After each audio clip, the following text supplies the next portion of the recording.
Hello and welcome to everyone. आज हम एक नया टॉपिक स्टार्ट कर रहे हैं। इस टॉपिक का नाम है Kirchhoff circuit law. It is Kirchhoff circuit law.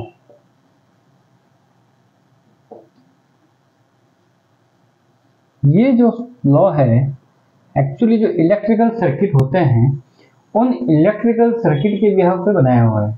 Generally इसके अंदर अपन दो अलग अलग तरह के लॉज के बारे में डिस्कस करेंगे।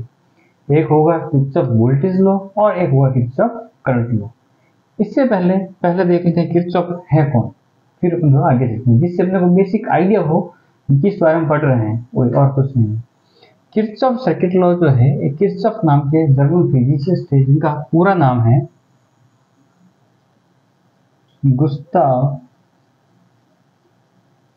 Robert Kirchhoff. इन्होंने ये दो लॉ बनाए। ये जो दो लॉ इन्होंने बनाए हैं तकरीबन 1847 के आसपास बनाए।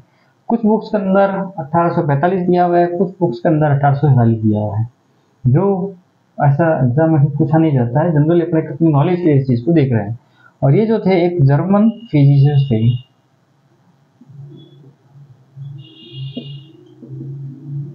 ठीक है, ये अपने को बेसिक आइडिया रखते हैं जो किरचॉफ भाई साहब है उनके बारे में। अब एक्चुअल में जो किरचॉफ सर्किट लॉ है ये दो लॉज को रिप्रेजेंट करता है। इटमीन दोनों के मिडिल में होता है। एक होता है ओम्स लॉ। ओम्स लॉ जो है इस ओम्स लॉ को ये फॉलो करेगा और ओम्स लॉ को फॉलो करके अपने बनाते हैं किरचॉफ लॉ। ठीक है ना। और किरचॉफ लॉ के यहाँ पर आगे अपन जब पढ़ेंगे तो आएंगी Maxwell equations.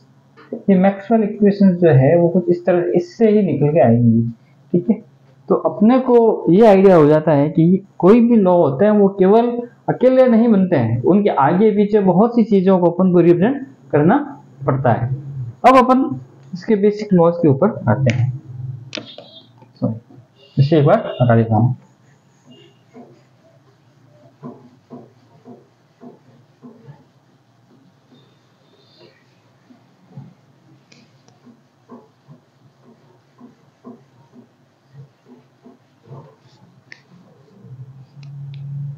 The first one is Kirchhoff current law, जिसे अपन केसीएल से रिप्रेजेंट करते हैं। इसमें क्या करते हैं अपन कि अपन किसी भी एक जंक्शन क्या डिस्कस करेंगे कि कोई भी जंक्शन होगा तो किस तरह से होगा।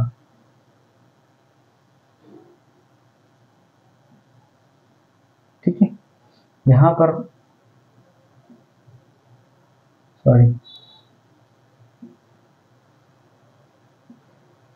कुछ 8 एक ब्रांचें अपन ने ले ली है जो सारी इस पॉइंट के ऊपर आकर मिल रही है।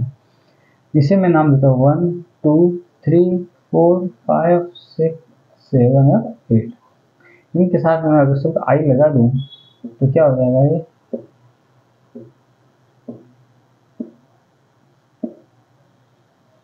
है ना, हो गया। अब देखिए इसके अंदर अपने को क्या करना है, जो करंट अंदर की तरफ जा रही है और जो करंट बाहर की तरफ जा रही है इन दोनों को अलग अलग कर दो। इस पॉइंट के ऊपर अंदर की तरफ जाने वाले करंट और यहां से बाहर की तरफ जाने वाले करंट को अलग अलग कर दो। तो अंदर की तरफ जाने वाली कौन कौन सी है, I1, फिर I3, फिर I5, I4 सॉरी, है ना। I1 हो गया, I3 बाहर जा रही है, I4 अंदर आ रही है, नहीं सॉरी I1 हो गया, I2 I3 अंदर आ रही है, I4 अंदर आ रही है, I5 बाहर जा रही है, I6 अंदर आ रही है, फिर I7 अंदर आ रही है। और जो सामने आएंगी वो कौन कौन सी हो जाएगी, I2 प्लस I2 और उसके बाद में I5 फिर I8। यही है ना, हो गए 8 ब्रांचेस कंप्लीट।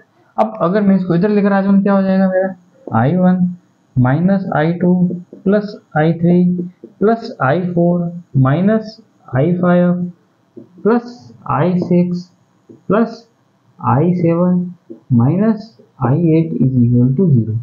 अगर इसको मैं शॉर्ट में लिखना चाहूँ तो क्या लिख सकता हूँ, summation of n is equal to 1 to capital N, और यहाँ पर लिख देता हूँ क्या, I is equal to 0।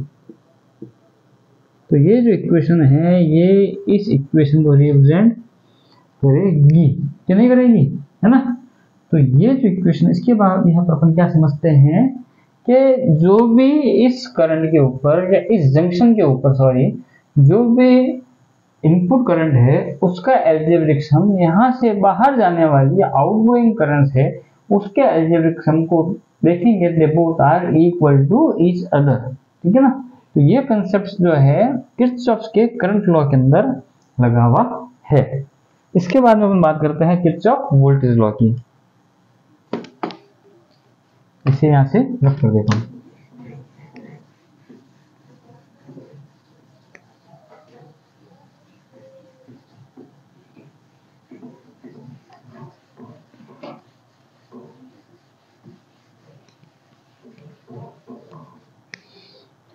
Kirchhoff voltage law में क्या होता है, देखिए किरचॉफ वोल्टेज लॉ, अपन क्या करते हैं, एक सिंपल सर्किट लेते हैं। ये दो रेजिस्टर्स हैं, तो both are connected in series. इसके अक्रॉस एक बैटरी लगा दी अपन ने प्लस माइनस V की, ठीक है। और एक यहाँ पर भी चलो मैं लगा देता हूँ बैटरी, जिस थोड़ा हाथ में इजीनेस रहेगी। माइनस प्लस इसे V1 और इसे V2 नाम दे देता हूँ। इसे मैं नाम दे देता हूँ RX और इसे नाम दे देता हूँ मैं RY। RX के अक्रॉस जो मेरा वोल्टेज ड्रॉप होगा वो होगा मेरा VX, और RY के अक्रॉस जो होगा VY। इसे इस तरह से अपन सिंबॉलिक दे देते हैं, ठीक है ना। ये अपना एक सिंपल सर्किट बन गया। अब ये क्या कह रहा है कि किसी भी क्लोज लूप में या क्लोज सर्किट वाला जो होता है उसके अंदर जो वोल्टेज का ड्रॉप आउट होता है उसका जो समीशन होगा वो क्या होगा, आपका 0 होगा।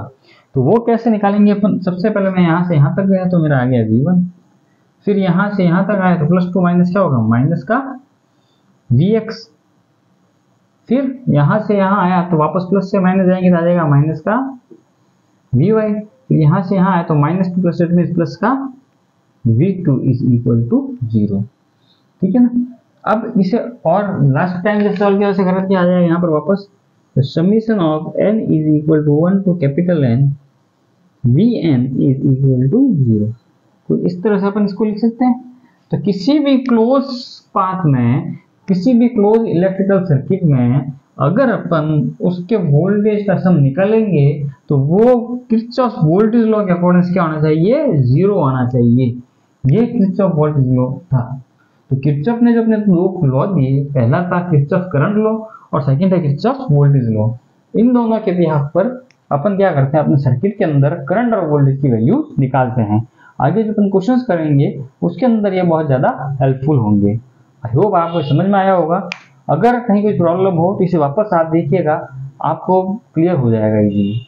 देखने के लिए थैंक यू वेरी मच।